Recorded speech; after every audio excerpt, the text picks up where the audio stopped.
రైతులో ప్రభునందు ప్రియులారా, బాగున్నారా? మరొకసారి ప్రభు యొక్క మహాకృప చేత ఇంకొక దినము కూడా ప్రభు మనకి అనుగ్రహించారు. అందుని బట్టి నేను ప్రభువుని స్తుతిస్తున్నానండి. దేవుని యొక్క సన్నిధిలో మరి ఈ సంవత్సరం అంతా దేవుడు ఎంతో క్షేమాన్ని ఇచ్చాడు. మరి ఎన్నో ప్రమాదాల్లో నుండి మనల్ని తప్పించాడు. ఎన్నో వ్యాధి బాధల నుంచి మనల్ని స్వస్థపరిచాడు. ఎన్నో అవసరాలు తీర్చాడు. ఎన్నో అవకాశాలు కల్పించాడు. ఎంతో మరి ఉన్నతంగా ఎదగడానికి ప్రభు అనుక్షణం మనకి సహాయం చేస్తున్నారు. ఆత్మీయంగా ఎదగడానికి సహాయం చేస్తున్నారు. మరి అలాగనే ఆర్థికంగా ఎదగడానికి సహాయం చేస్తున్నారు. అలాగనే మనకి మంచి ఆరోగ్యాలు దేవుడు ఇస్తున్నాడండి. మరి అన్ని విషయాల్లో కూడా తోడై ఉన్నాడు దేవుడు. అందుకనే వాక్యంలోని ప్రభు ఏం చెప్పారంటే, మత్తయి సువార్తలో 1వ అధ్యాయంలో 20వ వచనం, అప్పుడు అతడు ఈ సంగతులను గూర్చి ఆలోచించుకొనుచుండగా ప్రభు దూత స్వప్నమందు అతనికి ప్రత్యక్షమై, దావీదు కుమారుడు అయిన యోసేపు, నీ భార్య అయిన మరియను చేర్చుకొనుటకు భయపడకము. ఆమె గర్భము ధరించినది పరిశుద్ధాత్మ వలన. ఆమె కుమారుని కనును, తన ప్రజలను తన పాపముల నుండి ఆయనే రక్షించును కనుక ఆయనకు యేసు అని పేరు పెట్టుదు. ఇదిగో కన్యక గర్భవతి అయి కుమారుని కనును, ఆయనకి ఇమ్మానుయేలు అని పేరు పెట్టుదురు అని ప్రభు తన ప్రవక్త ద్వారా పలికిన మాట నెరవేరునట్లు ఇదంతయు జరిగాను. ఇమ్మానుయేలు అని పేరుకు భాషాంతరమున దేవుడు మనకు తోడని అర్థము. ప్రభు ఈ వాక్యము ద్వారా మనల్ని దర్శించి దీవించునుగాక. దేవుని యొక్క వాక్యం ఏం చెప్తుందంటే, ఇదిగో భయపడకయ్యా, నీ భార్యను చేర్చుకోవడానికి భయపడకు. ఆమె పరిశుద్ధాత్మ వల్ల గర్భం ధరించింది. ఈ 23వ వచనంలో ఏమంటారంటే, ఇమ్మానుయేలు అని పేరుకు భాషాంతరమున దేవుడు మనకు తోడు అని అర్థం. దేవుడు మనకి తోడు ఉన్నారు కాబట్టేనండి ఇవన్నిటిలో నుంచి మనల్ని విడిపించుకొని తప్పించుకొని తీసుకొని వచ్చారు. మరి ఈరోజు ఉన్నట్టుగా క్షేమంగా ఉన్నాం. అలాగనే ఈ సంవత్సరంలో మరి అనేక విధాలుగా మరి శోధించబడిన వాళ్ళం కూడా ఉన్నాం మనలోని. మరి అనేక విధాలుగా వేధించబడిన వాళ్ళం కూడా ఉన్నాం. అయినా సరే ప్రభు నమ్మదగినవాడు. అయినా ఏది ఉన్నా, ఏది ఎలా జరిగినా సరే దేవుడు అంటాడు, నేను ఇమ్మానుయేల్ని, నేను నీకు తోడుగా ఉంటాను. నేను నీకు తోడుగా ఉన్నాను కాబట్టి నీకు ఏది తక్కువ రాదు, తక్కువ కాదు. దేవుడు ఉన్నాడు, తోడుగా ఉన్నాడు. ఇశ్రాయేలీలకు తోడుగా ఉన్నాడు. ఆయన ఇశ్రాయేల్ని మరి ఐగుప్తు నుండి కానానుకు నడిపించినప్పుడు ప్రభు చెప్పాడు, నేను నీకు తోడుగా ఉంటాను మోషే, భయపడకు, నేను నిన్ను విడిచిపెట్టను, నేను నీతో కూడా ఉంటాను, నేను చెప్పినది నెరవేరు వరకు నిన్ను విడిచిపెట్టను అని ప్రభు చెప్పారు. వాగ్దానం చేశాడు ఆయన. ఇగో యెహోషువతో చెప్పాడు, నేను మోషేకి తోడై ఉండినట్లు నీకు కూడా తోడై ఉంటాను. ఆయన తోడుగా ఉండే దేవుడు, ఇమ్మానుయేల్ దేవుడు. ఆయన తోడుగా ఉన్నాడు కాబట్టే పగలు మేఘస్తంభముగా నడుస్తూ ఉన్నాడు, రాత్రి అగ్నిస్తంభముగా నడుస్తూ ఉన్నాడు. వాళ్ళకి ఎక్కడ కూడా చలి తగలలేదు, వాళ్ళకి ఎక్కడ కూడా ఎండ దెబ్బ తగలలేదు, వాళ్ళకి ఎక్కడ కూడా ఆకలి కాకుండా ఆయన తోడుగా ఉన్నాడు కాబట్టి మన్నా కురిసింది. ఆయన తోడుగా ఉన్నాడు కాబట్టే బండను చీల్చి విస్తారమైన జల ప్రవాహం వలె నీరు దానిలో నుండి రప్పించి వారి యొక్క దాహము తీర్చాడు దేవుడు. ఆయన అంటాడు, నేను నీకు తోడుగా ఉన్నాను. వాక్యము ద్వితీయోపదేశకాండములోని 2వ అధ్యాయములో 7వ వచనంలో ప్రభు వాక్యం చెప్తుందంటే చూద్దామా? నీ చేతుల పనులన్నిటిలోనూ నీ దేవుడైన యెహోవా నిన్ను ఆశీర్వదించెను. ఈ గొప్ప అరణ్యంలో నీవు ఈ 40 సంవత్సరములు సంచరించిన సంగతి ఆయన ఎరుగును. నీ దేవుడైన యెహోవా నీకు తోడై ఉన్నాడు, నీకేమీ తక్కువ కాదు. నీకు తోడుగా ఉన్నాడు కాబట్టి ఈ సంవత్సరం అంతా నీకేది తక్కువ కాలేదు. ఒక్కొక్కసారి తక్కువలాగా అనిపిస్తుంది, కానీ దేవుడు ఆశ్చర్యంగా ఆ సమయానికి అది ఎలాగ నింపాలో తెలుసు, ఆ యొక్క వెలితిని ఎలా పూడ్చాలో తెలుసు, నీ అవసరం ఎలా తీర్చాలో తెలుసు. అలా తీర్చి దేవుడు తీసుకొచ్చాడు. ఇదిగో నీ యొక్క చెప్పులు ఎప్పుడు కూడా అరిగిపోలేదని వాక్యంలో రాయబడి ఉంది. ఇశ్రాయేలు విషయంలో వాళ్ళు 40 సంవత్సరాలు నడిచారు, వాళ్ళ చెప్పుల వారు కూడా తెగలేదంట. అంటే బెల్ట్, వారు అంటే బెల్ట్. ఆ బెల్ట్ కూడా ఎక్కడ తెగలేదంటండి. వాళ్ళు పెరుగుతున్న కొద్దీ చెప్పు సైజు కూడా పెరుగుకుంటూ వెళ్ళిందంట. అది ఎలాగా? అది సాధ్యమేనా? అసాధ్యం కదా. మరి అది కూడా పెరిగింది. ఇంకొకటి, దారిలోని వాళ్ళు బట్టలు కుట్టించుకోవడం కుదరదు, బట్టలు కొనుక్కోవడం కుదరదు, బట్టలు అన్నీ మరి ఉతుక్కోవడమే తప్ప ఎక్కడైనా నీళ్లు దొరికితే ఆ బట్టలు కూడా వాళ్ళతో పాటు ఎదిగాయి అంటండి. ఎంత ఆశ్చర్యం కదా. ఆ బట్టలు కూడా వాళ్ళ సైజుని బట్టి అవి కూడా పెరగడం పరిచించాయంట. అద్భుతం అంటే ఎలా ఉంటుంది అనుకుంటున్నారు? మీ జీవితంలోని మీకు కావాల్సింది ఆ సమయాన్ని అక్కడ దేవుడు అలా ఉంచుతాడంతే. ఆయన మీకు తోడై ఉన్నానంటున్నాడు. నా పేరు ఇమ్మానుయేల్. ఇమ్మానుయేల్ అంటే భాషాంతరమున దేవుడు మనకి తోడు అని అర్థం. దేవుడు నీకు తోడై ఉన్నాడు. ఇది ఎంత శుభవార్త కదా. ఆయన భూమి మీదకి వచ్చి ఎందుకు వచ్చారు అంటే నీకు తోడుగా ఉండడానికి. ఎందుకు అనంటే దేవుడు ఎక్కడో ఉన్నాడు ఆకాశం మీద, నేను ఎక్కడో ఉన్నాను భూమి మీద అనుకునే వాళ్ళు కూడా ఉన్నారు. ఆయన ఎక్కడో లేడు. ఆయన అంటాడు, నేను నీకు తోడుగా ఉన్నాను, నీ పక్కన ఉన్నాను.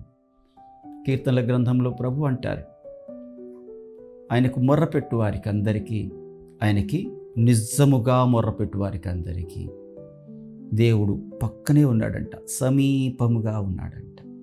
నిజానికైతే ఆయన సమీపించరాని తేజస్సులో నివసించే దేవుడు నిన్ను ప్రేమించి నీ కొరకు తను తాను తగ్గించుకొని నీ సమీపంగా వస్తాడంట. నువ్వు ప్రార్థన చేసినప్పుడు ఎప్పుడైనా ఆయన గురించి నువ్వు ఎప్పుడైనా మోకరించగానే వినడానికి రెడీగా ఉండే దేవుడు. ఎందుకనంటే వాక్యం చెప్తుంది, నాకు మొర్రపెట్టుము నేను నిన్ను విడిపించదను అని చెప్పారు. రెండోసారి ఆయన అన్నాడు, నాకు మొర్రపెట్టుము, నీవు గ్రహించలేని గూఢమైన సంగతులు నీకు తెలియచేసేదను అన్నాడు. నాకు మొర్రపెట్టుము, నేను నిన్ను మరి హెచ్చించదను, బలపరచదను అన్నారు ప్రభు. అన్ని వాక్యాల్లో ఉన్నవే. ఆయన సమీపంగా ఉండే దేవుడు. ఎంత సమీపంగా ఉంటావయ్యా అంటే, నువ్వు ప్రార్థన చేసినప్పుడు నిదానంగా ప్రార్థన చేసినా సరే ఆ ప్రార్థన వినడానికి తన చెవి నీ నోటి దగ్గర ఉన్నంత దగ్గరగా ఉంటాడు. ఈ రోజున అంటాడు, నేను ఇమ్మానుయేల్ని, నేను తోడై ఉండే దేవుడిని. ఈ రోజున నీకు దేవుడు తోడుగా ఉన్నాను అంటున్నాడు. భయపడకు, ఎలాంటి విషయాల్లోని భయపడకు. ఆయన నీకు తోడుగా ఉండాలి అని అంటే నీకు ఉండాల్సిన లక్షణం ఏంటో తెలుసా? దేవుడు ఒకరికి తోడుగా ఉండాలి అని అంటే పరిశుద్ధంగా ఉండాలి. నీవు పాపంలో ఉంటే ఆయన తోడుగా ఉండలేడు. ఆయన పాపులను ప్రేమించవచ్చాడే కానీ, పాపులను రక్షించడానికి వచ్చాడే కానీ, పాపులతో సహవాసం చేయడానికి రాలేదు. పాపము నుండి విడిపించడానికి వచ్చాడు. ఈ రోజున నీకు ఉండాల్సిన లక్షణం ఏంటంటే, పాపము పరిశుద్ధునికి నిన్ను దూరం చేస్తుంది. ఆయన పాపములో ఉండలేడు, పాపంతో ఉండలేడు, పాపులతో ఉండలేడు. నువ్వు పాపం విడిచిపెట్టి బయటికి వస్తే నీతో ఉండడానికి, నీతో సహవాసం చేయడానికి ఇష్టం. ఆయన పాపుల్ని ప్రేమిస్తాడు. నిజమే, పాపుల్ని ప్రేమిస్తాడు. ఎలా ప్రేమిస్తాడంటే, పాపంలో వాళ్ళు ఉండగానే పాపంలో అలాగే ఉంచేసే ప్రేమించే దేవుడు కాదు. పాపము నుండి విడిపించి వాళ్ళని ప్రేమించే దేవుడు.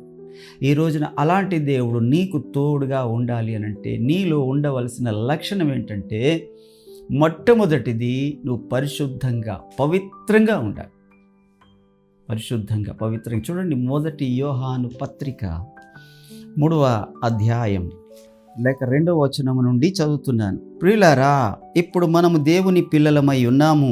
మనం ఇక మీదట ఏమవుదమో అది ఇంకా ప్రత్యక్షపరచబడలేదు కానీ ఆయన ప్రత్యక్షమైనప్పుడు ఆయన ఉన్నట్లుగానే ఆయనను చూతము గనుక ఆయనను పోలి ఉందుము అని ఎరుగుదము. ఆయన యందు ఈ నిరీక్షణ పెట్టుకొని, మరొకసారి, ఆయన యందు ఈ నిరీక్షణ పెట్టుకొని ప్రతి వాడును ఆయన పవిత్రుడై ఉన్నట్టుగా తన్ను పవిత్రునిగా చేసుకొనును. పాపము చేయు ప్రతివాడు ఆజ్ఞ అతిక్రమించును. ఆజ్ఞ అతిక్రమమే పాపము. దేవుడు అంటున్నాడు, పాపము చేయకుండా తనను పవిత్రంగా ఉంచుకోవాలి. ప్రభు నీతో ఉండాలి అని అంటే నీ హృదయంలో పాపాన్ని తీసివేయాలి, పాపాన్ని అసహించుకోవాలి. పాపాన్ని అస్సలు దాన్ని చూస్తేనే ఒక చెడ్డదాన్ని చూసినంతగా, కంపరం పుట్టించే దాన్ని చూసినంతగా అసహించుకోవాలి. పాపానికి ఇక నీకు జోలి ఉండకూడదు. అప్పుడే దేవుడు, ఇమ్మానుయేల్ దేవుడు నీకు తోడుగా ఉంటాడు. అలాగ ఉండగలిగితే ప్రభు అంటాడు, నేను నీకు తోడుగా ఉంటాను. రెండవది ప్రభు అంటాడు, విశ్వాసము ఉంటేనే దేవుడు తోడుగా ఉంటాడు.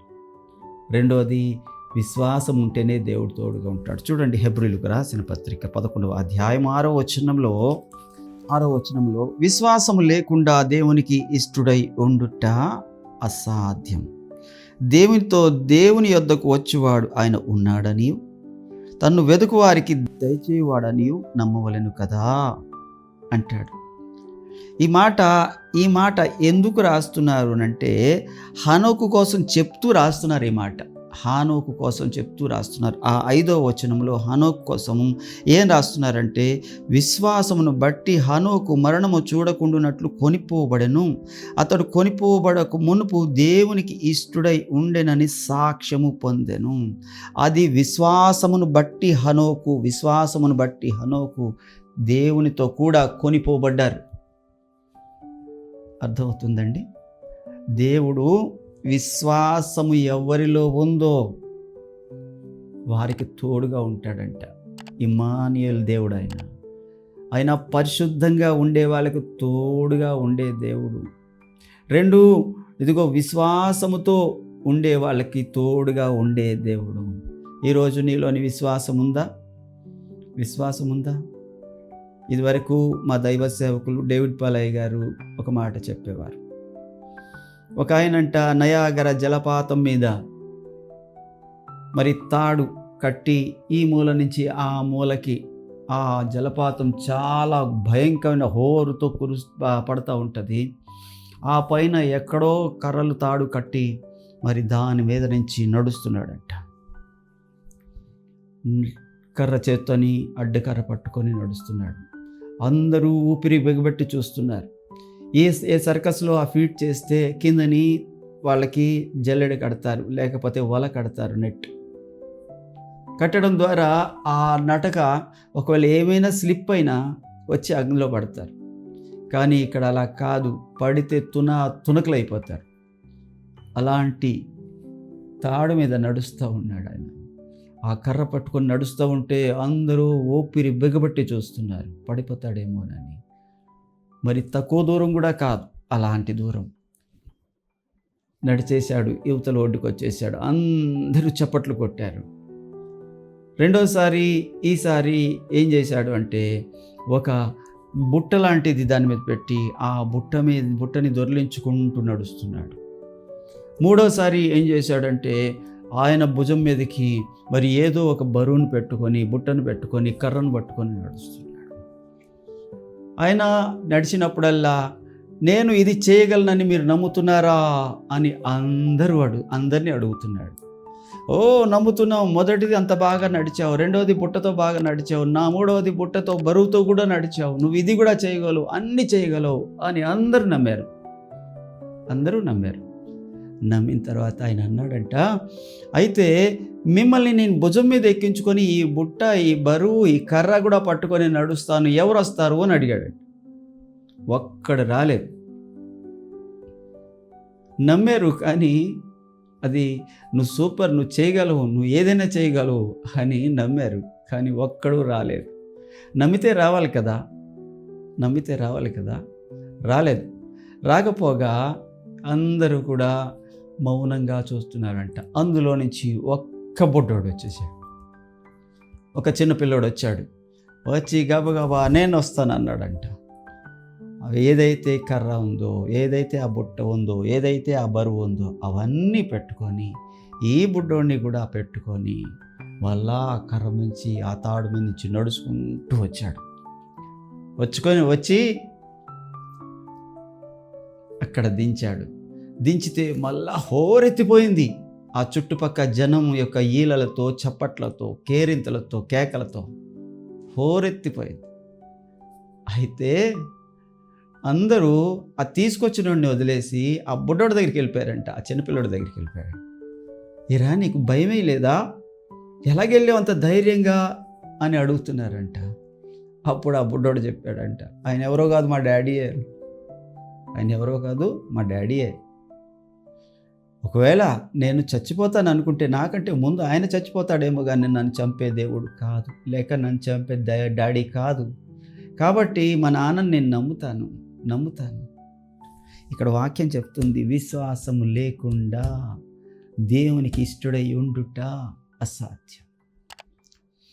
ప్రార్థనల్లో, ప్రసంగాల్లో, పాటల్లో ఏమైనా చేయగలవు అని మనం పాడొచ్చు, అనొచ్చు. కానీ నిజంగా అలాంటిదే మన జీవితంలోకి వచ్చేస్తే, అలాంటి పరీక్ష మన జీవితంలోకి వచ్చేస్తే, అలాంటి కష్టం మన జీవితంలోకి వస్తే నమ్ముతామా?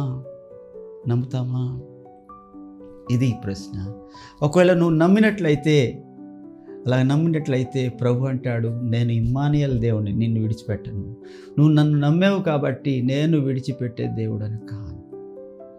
ఎందుకునంటే ఆయన నమ్మినవాడు సిగ్గుపడడు, ఆయన నమ్మినవాడు కలవరపడడు అని దేవుని వాక్యము రోమా పత్రికలోని 10వ అధ్యాయంలో ప్రభు రాయించారు. నమ్మితే ఇక సిగ్గుపడనివ్వడు, తల వంచుకొనివ్వడు. రేది అయిపోయిందిరా, దేవుని నమ్మానన్నాడు రా, ఇదిరా అదిరా అని. అయితే ఎక్కడి వరకు వెళ్తావో తెలుసా, ఇక నీ మీద నీకు కూడా నిరీక్షణ పోయే లాంటి పరిస్థితులు వచ్చేస్తాయి. ఆ పరీక్షల్లోనే కూడా దేవుడు ఇంకా నన్ను బాగు చేయగలడు. ఒక మాట చెప్పనా, ఇదే 11వ అధ్యాయంలో నుండి హెబ్రీ పత్రికలో 17-18 వచనాలు. అబ్రహాము శోధింపబడి విశ్వాసమును బట్టి ఇస్సాకును బలిగా అర్పించెను. అతడు ఆ వాగ్దానములు సంతోషముతో అంగీకరించెను. ఇస్సాకు వలన అయినదే నీ సంతానము అనబడును అని ఎవనితో చెప్పబడెనో ఆ అబ్రహాము మృతులను సహితము లేపుటకు దేవుడు శక్తిమంతుడై ఉన్నాడని ఎంచినవాడై తన ఏక కుమార్ని అర్పించి ఉపమాన రూపకముగా అతనిని మృతులలో నుండి మరలా పొందెను. దేవునికి మహిమ కలుగునుగాక. అంటే అబ్రహాం ఏమనుకున్నాడంటే ఇక్కడ రాసిన మాటను బట్టి, ఒకవేళ దహనం అయిపోయాడు, ముక్కలు చేసేసాను, కాల్ చేసాయి కట్టెలు, అవన్నీ దహనం అయిపోయాడు, అయినా సరే ఆ బూడిదలో నుంచి కూడా నా దేవుడు బతికించగలిగిన సమర్థుడు అని నమ్మాడట.